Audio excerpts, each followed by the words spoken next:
तो रैंडम सेना और Indian ex cricketer Harbhajan Singh के बीच ह्यूज लफड़ा हो गया है और भाई हरभजन सिंह ने रैंडम सेना के ऊपर एफआईआर फाइल तक कर दी है। तो आपको मैं फुल कंट्रोवर्सी एक्सप्लेन करने वाला हूँ कि ये कंट्रोवर्सी शुरू कहाँ से हुई और यह कहाँ तक पहुंच चुकी है। तो उससे पहले यार जिन्होंने अभी तक चैनल को सब्सक्राइब करके नहीं रखा है तो प्लीज यार कर दो सब्सक्राइब, 2 लाख कर दो यार, थोड़े ही बचे हैं। तो सबसे पहले ये कंट्रोवर्सी शुरू हुई जब हरभजन सिंह ने एक ट्रोलर को रिप्लाई किया। तो उस ट्वीट में लिखा था, Hindi commentary on Star Sports can rank among the most cringest things on this beautiful blue planet. तो उसी के ऊपर हरभजन सिंह रिप्लाई करते एक ट्वीट किए, वाह अंग्रेज की औलाद, सेम ऑन यू, अपनी भाषा बोलने और सुन के फक्र महसूस होना चाहिए। तो उसी पे रैंडम सेना हरभजन सिंह का रिप्लाई करते हुए लिखे, हिंदी में क्यों नहीं लिखा, वैसे गर्व होता है फक्र नहीं। तो उसके ऊपर हरभजन सिंह अगेन उनको रिप्लाई करते हैं और वो लिखते हैं, तुम पागल तो नहीं लगते पर तेरा दिमाग हिला हुआ लगता है, यह ठीक लिखा भाई। तो उसके ऊपर रैंडम सेना उनको रिप्लाई करते हुए लिखे, यह हुए शुद्ध हिंदी, अब आप दूसरे को बोल सकते हैं। तो उस पे हरभजन सिंह उनको रिप्लाई करते हैं, यह हुए नहीं, आपका इलाज और आप जल्दी ठीक हो जाए ऐसी कामना करता हूँ। तो उसके ऊपर रैंडम सेना एक ओल्ड वीडियो शेयर करते हैं जिसमें एक बंदा बताता है कि हरभजन सिंह इस्लाम में कन्वर्ट होने वाले थे। तो उसके ऊपर हरभजन सिंह लिखे, अरे इसको भी ले जाना अपने साथ अस्पताल इलाज करवाने, इसको भी तुम्हारी तरह सख्त इलाज की जरूरत है। तो उसके बाद रैंडम सेना एक ट्वीट करते हैं, लिखते हैं, 100 बात की एक बात, अगर हरभजन सिंह सच्चा देशभक्त है तो वो एक बार खालिस्तानी मुर्दाबाद ट्वीट करते, मैं उससे माफी मांग लूंगा, लेकिन वो बात तो घुमाएगा लेकिन खालिस्तान मुर्दाबाद कभी नहीं बोलेगा। तो वहीं पर रैंडम सेना हरभजन सिंह की एक ओल्ड स्टोरी को शेयर करते हैं जो कि आप स्क्रीन पर देख सकते हैं। तो उस पे हरभजन सिंह भी रैंडम सेना का एक ओल्ड ट्वीट शेयर करते हैं, आप जो स्क्रीन पर देख सकते हैं। जब अयोध्या में बीजेपी हार गई थी तो उस पे रैंडम सेना भी एक ट्वीट किए थे। तो उस पे हरभजन सिंह लिखे, तू किस तरफ का है जो हमारे अयोध्या के हिंदू भाइयों को गलत बोल रहा है, मुझे तेरी दिमागी हालत से ज्यादा तेरी देशद्रोही होने का शक है। तो उस पे रैंडम सेना रिप्लाई करते हैं, तो फिर बात घुमा रहा है, आपके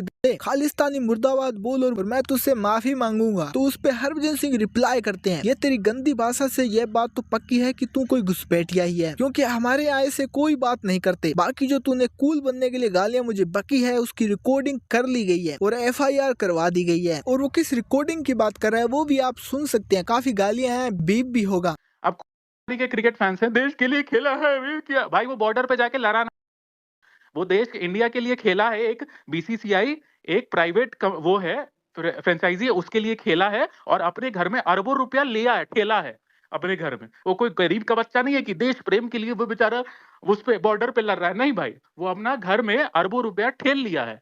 खालिस्तान मुर्दाबाद बच्चा नहीं बोलता है तो समझ जाओ कि क्या है, क्यों नहीं बोल रहे हो भाई, खालिस्तान मुर्दाबाद नहीं बोल, को पता ही नहीं कि हम लोग पेलने पे 4 दिन तक ट्रेंड चलाएंगे कि खालिस्तानी समर्थक हरभजन सिंह। बस ये मतलब ये सारा ठेका ना इंडियन आर्मी ने ले रखा है। दोस्ती इंडिया पाकिस्तान की दोस्ती चाहिए, हम भाई भाई हैं। वो बीजेपी में क्या नाम है उसका, हम तो गाली देंगे, कौन है उसका, क्या नाम है, कोई तो है अभी, अनुराग ठाकुर, शोएब अख्तर के बगल में बैठा हुआ, क्या जरूरत थी भाई, तुम एक तरफ यहाँ पे देश में हिंदू मुसलमान की पाकिस्तान चले जाए ये चले जाए और पाकिस्तान चूस रहे हो बीजेपी मिनिस्टर। अब मेरा ये ट्वीट डाल रहा है कि हम अयोध्या के, हाँ भाई हम तुमको खुल क्या बोल रहे हैं, तुमको हम इस ट्वीट पे कभी क्लैरिफिकेशन नहीं दिए, हम तुमको क्लियरिटी बताते हैं इस चीज का। अब अयोध्या में जो हारे हिंदू, तो मैं भी इमोशनल होके एक ट्वीट कर दिया कि हाँ भाई देखो, जिस प्रभु श्री राम को टेंट से उठा के मंदिर में मतलब अपना योगदान दिया, ये नहीं कि बीजेपी नहीं करवा दिया, लेकिन अपना कुछ तो योगदान दिया, एक बहुत बड़ी पूरी मुस्लिम मेजोरिटी से दुश्मनी तो बीजेपी ने ले ही लिया। तो मैंने भी इमोशन में आके ये चीज डाला कि भाई तुम हरवा दिए। तो मेरा कहना ये है, ट्वीट देखा अयोध्या वाला, हाँ भाई हम तो अभी भी स्टैंड करते हैं कि अयोध्या के हिंदुओं को बीजेपी को वोट देना चाहिए था, भले उस मुद्दा को उठाते कि डीएम ने सेटलमेंट नहीं किया, मैंने उस ट्वीट को किया था और मुझे किसी भी बात का खेद नहीं है,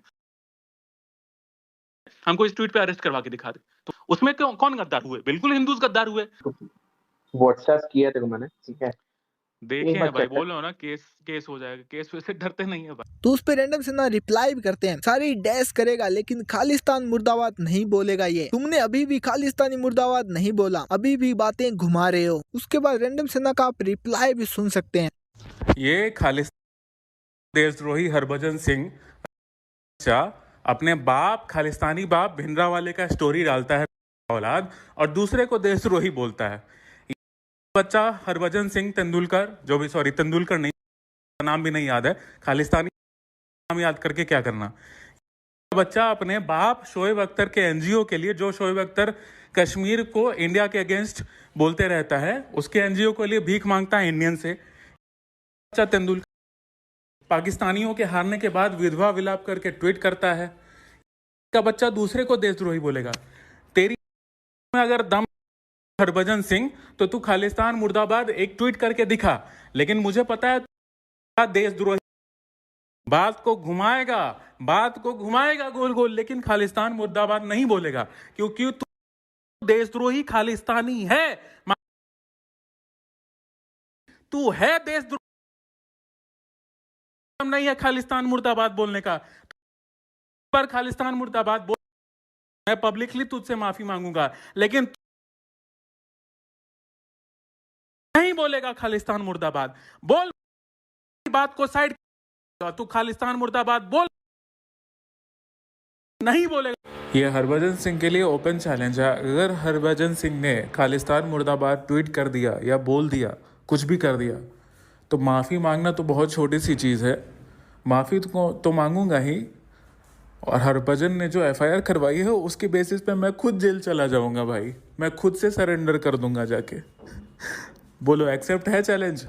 नहीं होगा, क्योंकि तुम हो खालिस्तानी सिंपैथाइजर। इस चीज़ को एक्सेप्ट करो। तू है खालिस्तानी सिंपैथाइजर, इस चीज़ को तू एक्सेप्ट कर हरभजन, ठीक है? तेरे पिछवाड़े में आग लग गई है सच्चाई सुन के, तो इसमें मैं कुछ नहीं कर सकता हूँ। तू खालिस्तान मुर्दाबाद बोल दे, मैं माफ़ी भी मांगूंगा, और मैं जेल में खुद से जाके सरेंडर भी कर दूंगा कि तुझे खालिस्तानी सिंपैथाइजर बोलने के लिए मुझे फांसी की सजा दे दे। कर दे भाई, बोल के दिखा दे, एक ट्वीट कर दे। एंड इसके अलावा एलविश यादव के फैन पेज एक रिक्वेस्ट किया एलविश यादव फैन से इसी कंट्रोवर्सी के ऊपर। एक ने लिखा, काइंडली दो लोगों की लड़ाई में अपना ओपिनियन ना ही दे, comment section that too specially Elvish भाई की डीपी लगा के। तो आप लोग क्या सोचते हो पूरी कंट्रोवर्सी को लेकर, एंड कुछ भी अपडेट्स वगैरह आते हैं तो I will let you know. आज के लिए इतना ही।